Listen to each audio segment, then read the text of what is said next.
All right, this is my video on number lines. We're gonna briefly touch on a few things here. So the first one is going to be locating a number on a number line. The second one will be adding, and the last one will be subtracting. Again, this is just a brief tutorial for parents to help kids. But if you have any more questions or if you think of something, please post your question and I will try to make a video that answers that. All right, so the first one is about locating a number. So when we see this, we typically start at 0 and we go to another number. Sometimes though, it could start at 1100 or it could start at 1300, 1300, all right, and it can go to another number. Say that we are looking for the number 60, okay? The first thing that I teach my kids to do is to find the middle point. So in 0 to 100, our middle point's gonna be about right here, and halfway between 0 and 100 is 50, all right, because 50 plus 50 equals 100. So there's a difference of 50 here, there's a difference of 50 here. All right, so I find that middle point, and then I look, and we imagine that all the numbers are in between. When we do this, I tell them to think about, okay, where do you think that 60 would be in the scheme of things, all right? Is 60 gonna be greater than or less than 50? Obviously that's greater than, so if they get that correct, then we know that we're working on this side of the number line. And then we can say, well, is it closer to 50 or is it closer to 100? Most of them know that it's closer to 50. So we're gonna be looking kind of over here. If they wanted to go further into this, they could label this halfway point as 75. All right, and then we know that it's kind of somewhere in between there, but slightly closer to 50. So we would mark our spot as 60. But sometimes what kids do, a misconception that they have, is that they have 0 and 100, and they think that they need to go 1, 2, 3, 4, 5, 6, 7, 8, 9, 10.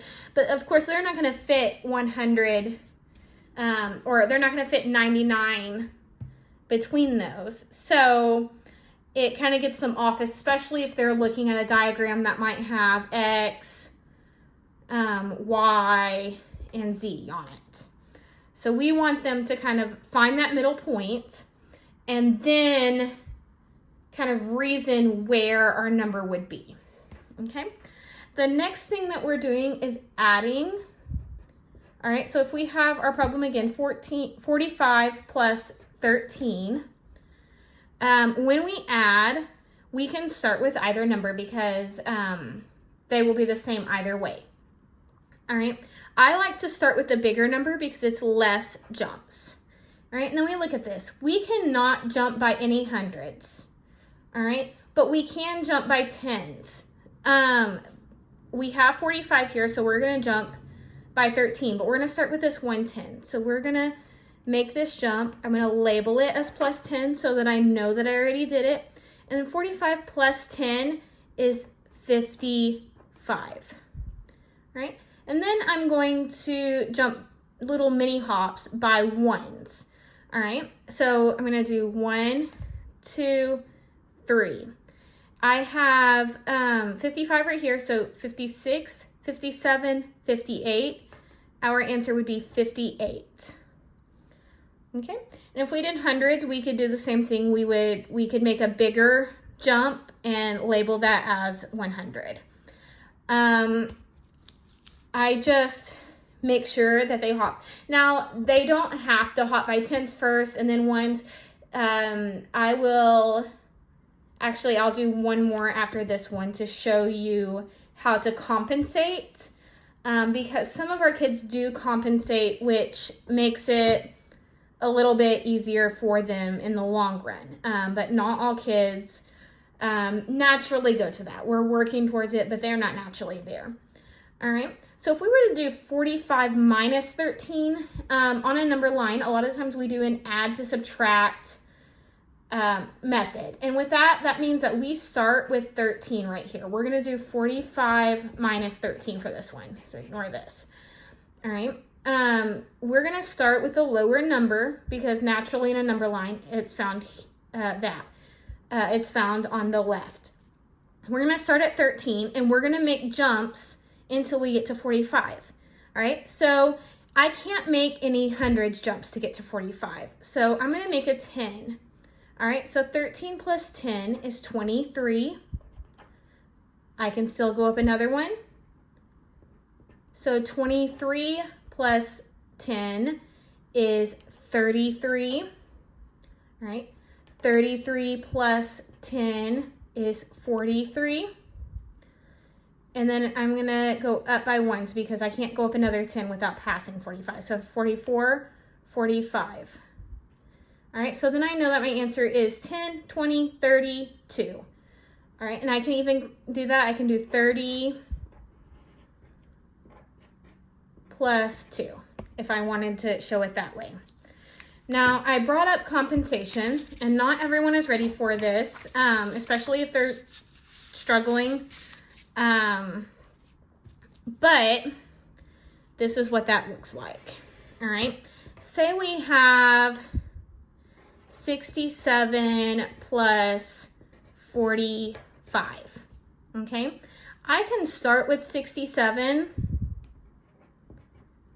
and I can go up by 3 because I know 67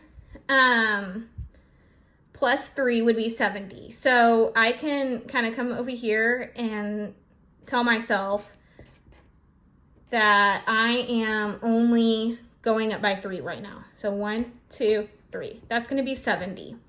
Then I look over here at my math and I say, okay, I need to increase this by 42 more. So then I can go by my tens. 10,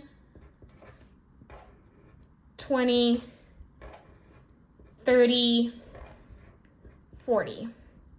All right, and then I'm going to go up by add 2. All right, and these are ones. All right, so then I can count my tens together.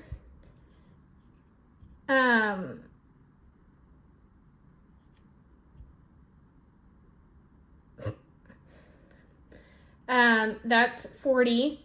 I can count my ones and go 1, 2, 3, 4, 5. So I know I've added 45. So then I count up from here. 70 plus 10 is 80.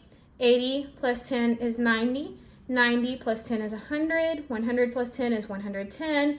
And then 111, 112. So our answer would be 112.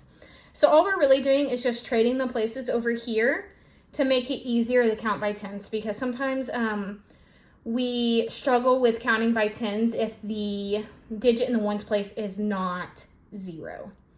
But again, if you have any questions, any comments, anything to add, please comment. I will try to make another video so that I can clear that up. Thank you.